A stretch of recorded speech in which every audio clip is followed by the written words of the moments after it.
Élèves, aujourd'hui, on va traiter un cours, le cours des vecteurs de l'espace. C'est le premier cours de la géométrie spatiale. Pour traiter ce cours, on va commencer premièrement par calcul vectoriel dans l'espace. Pour parler de calcul vectoriel dans l'espace, il faut d'abord définir qu'est-ce qu'un vecteur de l'espace. Premièrement, le vecteur de l'espace n'est qu'une extension de la notion du vecteur dans le plan. Pour définir un vecteur dans l'espace, on le définit à partir de deux points distincts. Donc, si nous avons un vecteur U égal à le vecteur AB, avec les deux points A et B sont distincts, ce vecteur est caractérisé par trois caractéristiques. La première caractéristique, c'est la direction. La direction de ce vecteur est la direction de la droite AB. Deuxième caractéristique, le sens de ce vecteur. Son sens, c'est de A vers B. Et la troisième caractéristique, c'est la norme. La norme du vecteur U, c'est exactement la longueur AB. C'est comme on a défini le vecteur dans le plan, on peut faire l'extension de cette notion dans l'espace. Par la suite, quelques remarques. C'est de même façon qu'on a fait pour le plan. Pour tout point M de l'espace, le vecteur MM, c'est le vecteur nul et on note 0 vecteur. Deuxième remarque, le moins U s'appelle le vecteur opposé du vecteur U, le vecteur qui a même direction que le vecteur U et de même norme, mais les deux vecteurs, ils ont deux sens opposés. Pour troisième remarque, pour tout vecteur U de l'espace et pour tout point A de l'espace, il existe un seul et unique point M de l'espace tel que, qu'est-ce qu'il vérifie ceci? Il vérifie que AM égale à vecteur U. Vecteur AM égale vecteur U. Et la dernière remarque, si nous avons vecteur AB égale vecteur DC, ça signifie que le quadrilatère ABCD est un parallélogramme. Par la suite, on va passer vers somme de deux vecteurs. Soit U et V, deux vecteurs non nuls de l'espace. La somme de U et le V, c'est le vecteur U plus V, qui est construit à l'aide de l'une des propriétés suivantes, les deux propriétés que vous avez vues déjà. La première, c'est la relation de Charles. Si nous avons le vecteur U, c'est exactement vecteur AB, plus vecteur V, c'est vecteur BC. Dans ce cas, U plus V, c'est ce vecteur avec couleur noire, c'est le vecteur U plus V, à l'aide de relation de Charles pour premier cas. Deuxième cas, la somme des deux vecteurs U et V. Le vecteur U représente vecteur AC et le vecteur, le vecteur V, c'est exactement le vecteur AC et le vecteur U, c'est le vecteur AB. Voilà le vecteur somme, U plus V, c'est le vecteur diagonal. De telle façon, le quadrilatère ACDB est un parallélogramme. Voilà la propriété du parallélogramme. Par la suite, on va passer à un exemple. On va passer à un exemple pour bien comprendre ceci. ABCDEFGH est un cube. ABCD, voilà. ABCDEFGH est un cube. Parce qu'on parle de trois dimensions. On parle de la géométrie dans l'espace.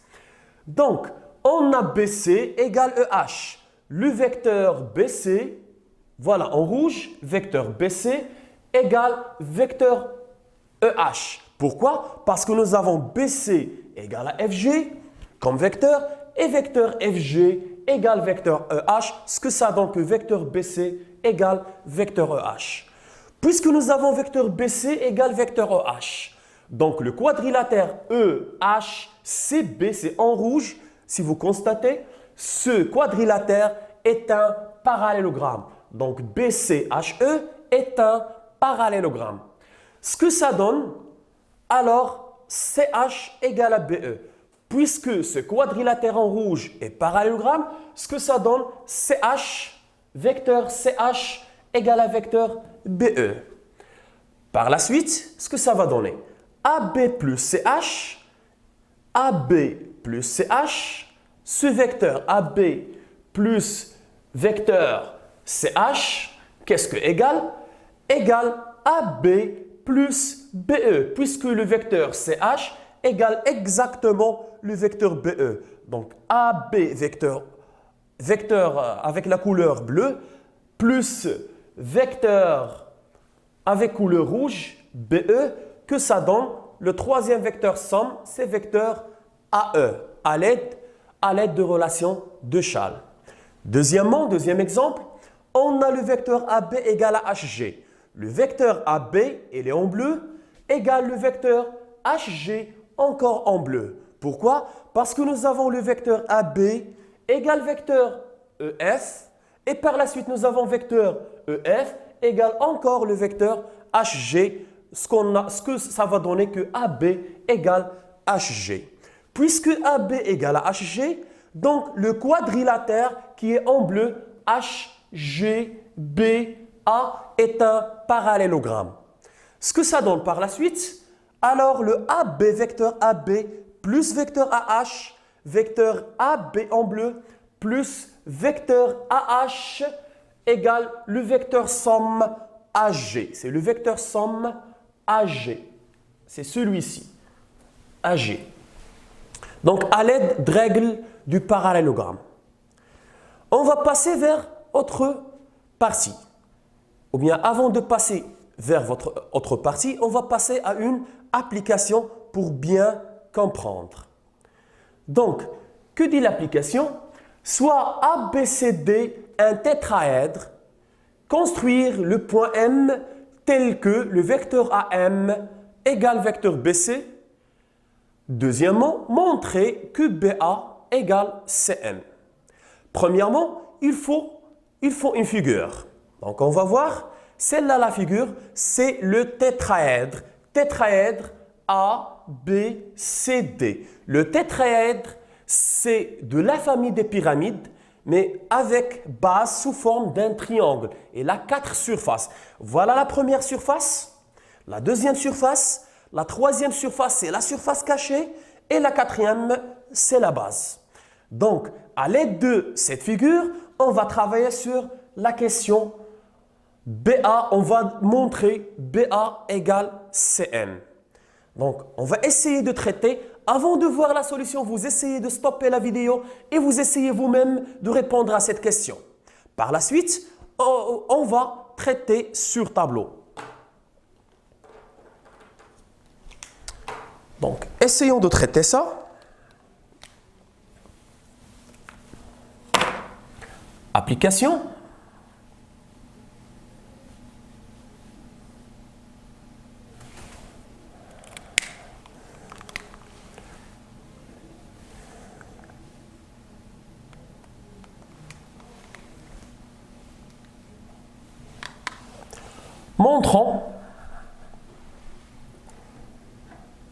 Montrons que BA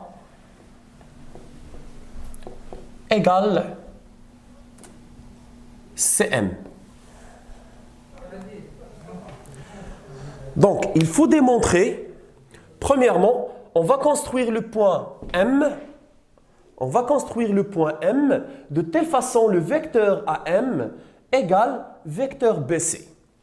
Donc, pour démontrer que BA égale à CM, premièrement, AM égale à vecteur BC, vecteur AM égale vecteur BC, ce que ça va donner le quadrilatère AMCB est un parallélogramme. On a le vecteur AM égale vecteur BC. Donc, AMCB est un parallélogramme.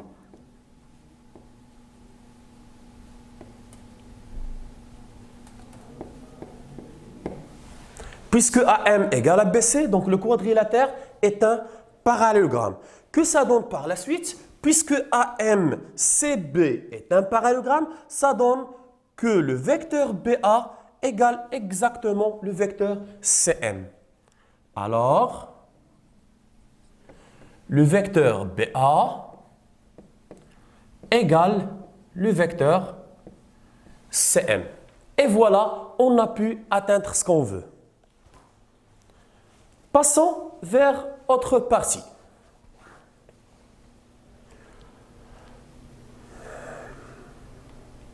Donc, propriété, pour tout vecteur UV et W, soit UV et W, trois vecteurs de l'espace, on a la somme du vecteur U et V égale la somme du VU. Dans ce cas, on dit que la somme des deux vecteurs est permutative. U plus A, V égale A, V plus U. Deuxième propriété, U plus V plus W égale U plus V plus W. Troisième propriété, si j'ai le vecteur U plus vecteur nul égale vecteur nul plus vecteur U égale le vecteur U lui-même. Passons vers troisième partie. C'est la multiplication d'un vecteur par un réel. Soit U un vecteur non nul de l'espace et K un nombre réel non nul, on appelle produit du vecteur U par le réel K, le vecteur noté KU. De même direction que U. De même sens que U si K est positif. Si le K est positif, dans ce cas, le vecteur U et le vecteur KU, ils ont même sens. Et ils ont deux sens opposés si nous avons le K, un nombre réel négatif. Dans ce cas, le vecteur U et le vecteur KU, ils ont deux sens opposés. Et de norme, la norme du vecteur KU, c'est la valeur absolue du nombre réel K multipliée par la norme de U. Et on note la norme de KU égale valeur absolue de K multipliée par la norme du vecteur U. Une remarque, pour tout vecteur U et tout réel K, on pose K multiplié par vecteur nul, ça donne vecteur nul. Et le zéro réel multiplié par le vecteur U, ça donne encore le vecteur nul. Passons vers les autres propriétés. Pour tout vecteur U et V de l'espace et tout réel A et B, on a le réel A multiplié par U plus V, on peut distribuer, ça donne A multiplié par vecteur U plus A multiplié par vecteur V. Deuxième propriété, si nous avons le réel A plus réel B, le tout multiplié par U, on peut le calculer sous la forme A multiplié par U plus B multiplié par vecteur U. Troisième propriété, si nous avons le réel A multiplié par réel B multiplié encore par le vecteur U, je peux calculer le produit des deux réels et par la suite je vais multiplier par vecteur U. Comme dernière remarque, si nous avons le réel A multiplié par vecteur U égale à vecteur nul. Que soit le réel est nul, que soit le vecteur U est un vecteur nul. Pour bien assimiler cette propriété, passons vers une petite application. Avant de voir la correction, vous essayez vous-même de faire l'application et vous essayez de comparer avec la solution. Donc, on va traiter l'application sur le tableau.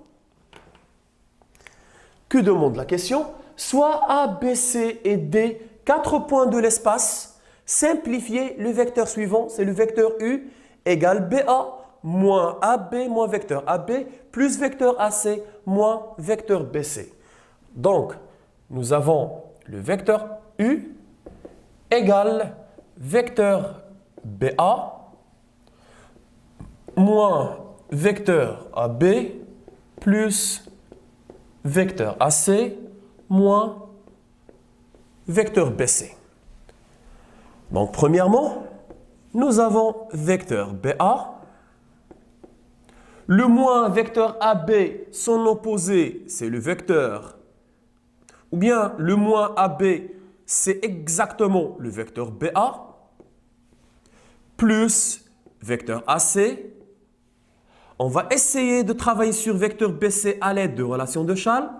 Ça donne vecteur BA plus vecteur AC. Par la suite, ça donne 2 vecteurs BA plus vecteur AC moins vecteur BA moins vecteur AC. Nous avons 2 vecteurs opposés. Donc, on peut simplifier par les 2 vecteurs opposés. Que reste 2 vecteurs BA moins vecteur BA. Toujours, on parle du vecteur U. Donc, que reste? Le vecteur U égale 2BA moins BA reste un seul vecteur BA. C'est le résultat final. Donc, ce qu'on a dit, je vais réexpliquer. Premièrement, nous avons le vecteur U, c'est vecteur BA moins vecteur AB, plus vecteur AC moins vecteur BC. Vecteur BA, ça reste même. Le vecteur moins AB, on va permuter, on va permuter les deux extrémités, ça va donner le vecteur BA, plus vecteur AC, ça reste. Et le vecteur BC, on va travailler à l'aide de relations de Charles, ça donne BA plus AC comme vecteur. Par la suite, on va essayer de simplifier, que ça donne vecteur BA plus BA égale à 2BA, plus vecteur AC, moins vecteur BA, moins vecteur AC. Par la suite, on a deux vecteurs sont opposés, ça donne un vecteur nul, donc vont disparaître, que reste que le vecteur de BA moins vecteur BA. Vers la fin, que reste 2BA moins BA, c'est un seul vecteur BA, donc le vecteur U égale vecteur BA. Donc, on va s'arrêter là. La première partie est terminée. On va essayer de continuer notre cours pour deuxième partie. Et merci pour votre attention.